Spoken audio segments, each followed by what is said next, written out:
මම අමිල සම්පත් හෙට්ටිආරච්චි වැඩ කරන්නේ ශ්‍රී ලංකා දුම්රිය දෙපාර්තමේන්තුවේ දුම්රිය එන්ජින් රියදුරෙක් වශයෙන්.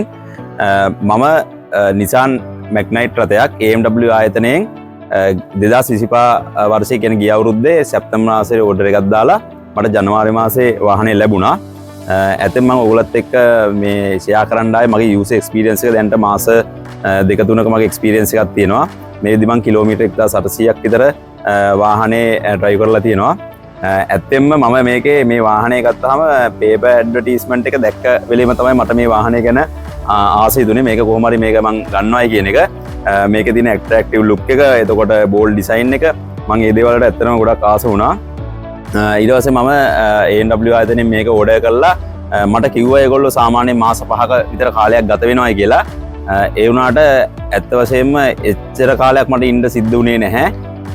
2000 ගිය අවුරුද්දේ දෙසැම්බර් මාසයේ දිට්ටුවා ඒ ව්‍යසනයත් එක්ක මම හිතුවා තවත් කල් යයි කියලා. නමුත් මගේ වාසනාවද කොහෙද මට ජනවාරි මාසයේ 5 වෙනිදා වාහනේ අතර හම්බුණා.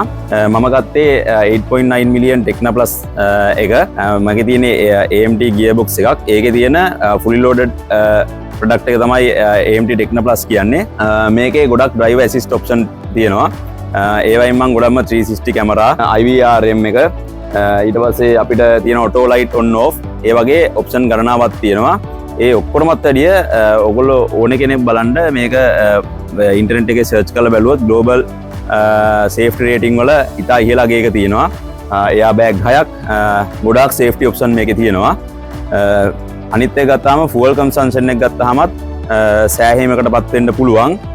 අපිට ඇත්තටම ළඟ අපි ට්‍රයි කරනවා නම් අපිට උපරිමය ගන්න අමාරුයි. නමුත් ලොන් ඩිස්ටන්ස් වලදී සාමාන්‍යයෙන් අපිට මේක ලීටරයට කිලෝමීටර් 15ක් 18ක් වගේ ගන්න පුළුවන්. හෙවි ට්‍රැෆික් වලදී වුණත් ලීටරයට සාමාන්‍යයෙන් ලීටරයට කිලෝමීටර් 10ක විතර රේන්ජ් එක අපිට තියාගෙන යන්න පුළුවන්. හයිවේ වලදී නම් මම අත්දැකීමෙන් දන්නවා ඒක 20ට උඩින් අපිට තියාගන්න පුළුවන්.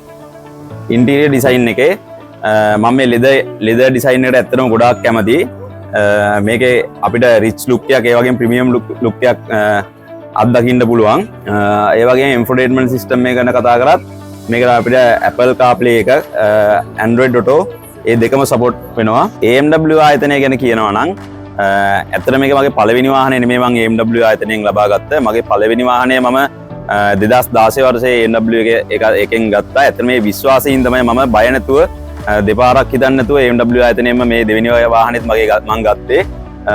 ඔවුන්ගේ සේවාව ගැන කියනවා නම් පසු සේවාවත් ඇත්තටම ඉතා හොඳ ඉහළ මට්ටමක තියෙනවා. සහ ඕගොල්ලෝ වාහනේ තීරණය ඩිසයිඩ් කරද්දි මොකද්ද මම ගන්න කියන්නේ, මොකද මේකේ වේරියන්ට් 4ක් තියෙනවා. ඕගොල්ලෝ මොකද්ද ගන්න කියන එකට ඒක තමන්ගේ ඩිසයිර් එක බලන්න මොකද්ද කියන එක. ඕගොල්ලන්ට CVT එකකින් ලොකු CVT වාහනයකින් ලොකු පිකප් එකක් බලාපොරොත්තු වෙන්න පුළුවන් AMT වාහනයකට වැඩිය. එතකොට ඕගොල්ලෝ ඩිසයිඩ් කරන්න මම මොකටද යන්නේ කියලා. එහෙමයි කියලා AMT වාහනේ පිකප් එකේ එහෙම අධිකමක්වත් එහෙම එකමක් නෙමෙයි. මම කියන්නේ ඒකට හුරු වෙන්න ඕනේ. හුරු වුණාම අපිට ඒ ගානට එන්න පුළුවන්. නමුත් ඕගොල්ලෝ ආරම්භයේදීම අරේම හිතනවා නම් ඕගොල්ලෝ ඒ වගේ එහෙම තමයි ඩිසයිඩ් කරලා යන්න පුළුවන්. ඉතින් ගන්න ඉන්න අයට කියන්නේ ඒ වගේ තමන්ගේ අවශ්‍යතාවයට ගැලපෙන පරිදි වාහනේ සිලෙක්ට් කරගන්න. මේ කැටගරියේ තියෙන බෙස්ම වාහන විදිහට මම Nissan Magnite තෝරගන්නවා.